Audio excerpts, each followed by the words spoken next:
Alhamdulillah, wassalatu wassalamu ala rasulillah. Kita lanjutkan usul manhaj salaf. Kita telah menyebutkan bahwa di antara usul manhaj salaf adalah taslim. Iya, taslim yang total kepada wahyu dan menempatkan akal pada tempatnya. Berkata Syekhul Islam Taimiyah, "Wa mata ta'arada fi dhanni dhann al-kitab wal mizan." Kapan saja dianggap ada perbedaan atau pertentangan antara Al-Quran dan akal, fa ahadul amrayni lazimun imma fasadu dalalatin mahtajja bihi minan nas, ya, maka pasti salah satunya yang bermasalah.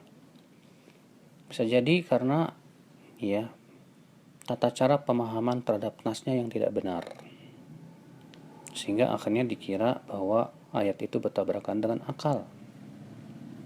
Ya, bi alla yakuna thabitan 'alal ma'sum aw la yakunu dalan 'ala ma dhannahu. Bisa jadi juga karena misalnya dalil yang dianggap tidak sesuai dengan akal itu ternyata lemah, tidak sahih. Ya. Atau bisa jadi karena pemahaman akalnya yang kurang. Sehingga kalau terjadi misalnya seakan-akan bertabrakan antara Al-Quran atau hadis dengan akal, maka ya tentu akal lah yang harus kita tuduh terlebih dahulu kalau ternyata dalilnya sahih. Ya, karena tidak mungkin dalil yang sahih bertabrakan dengan akal yang sehat. Ya, kalau dalilnya sahih pasti akalnya yang tidak sehat. Kalau akalnya yang sehat, biasanya sih dalilnya yang tidak sahih.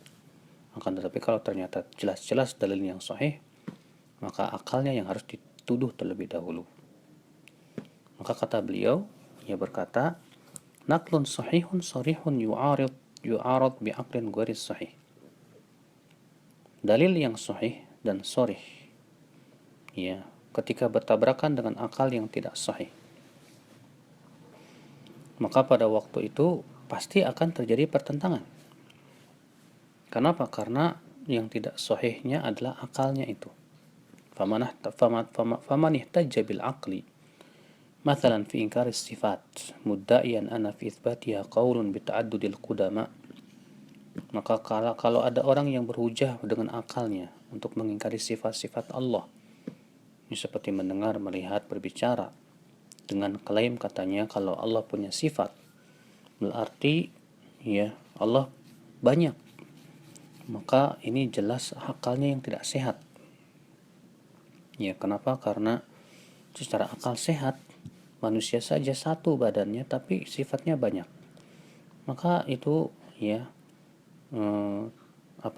penetapan sifat bagi Allah tidak mengharuskan penetapan banyaknya zat. Demikian pula kata beliau, an yakuna al-aqlu sahihan sarihan yu'arad binaqlin ghairi sahih. Kalau misalnya akalnya sehat betul, dalilnya tidak sehat, tidak sahih, ya biasanya juga akan bertabrakan. Contoh misalnya kalau dalilnya palsu, maka kalau dalilnya palsu jelas, ya seringkali tidak masuk di akal. Seperti disebutkan katanya Allah menciptakan kuda, lalu kuda itu berlari, kemudian mengeluarkan keringat. Dari keringat kuda itu Allah menciptakan dirinya. Jelas ini nggak masuk di akal, bahkan ini jelas menghina Allah Subhanahu wa taala. Ya. Yang ketiga, an yakuna naqlu sahihan ghairu sharih. Fa yaghlat al-mustadillu fil istidlal bih.